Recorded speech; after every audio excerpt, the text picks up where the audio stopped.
చెడ్డవారిని చూచి నీవు వ్యసనపడకుము, దుష్కార్యములు చేయువారిని చూచి మత్సరపడకుము, వారు గడ్డివలెనే త్వరగా ఎండిపోవుదురు, పచ్చని కూరవలెనే వాడిపోవుదురు.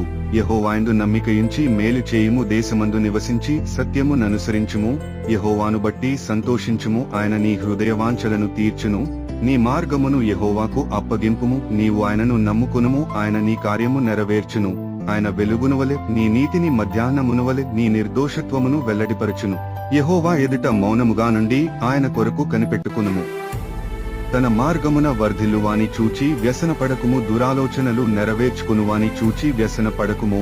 కోపము మానుము, ఆగ్రహము విడిచిపెట్టుము, వ్యసనపడకుము, అది కీడుకే కారణము. కీడు చేయువారు నిర్మూలమగుదురు, యెహోవా కొరకు కనిపెట్టుకునువారు దేశమును స్వతంత్రించుకుందురు. ఇక కొంతకాలమునకు భక్తిహీనులు లేకపోవుదురు, వారి స్థలమును జాగ్రత్తగా పరిశీలించినను వారు కనబడకపోవుదురు. దీనులు భూమిని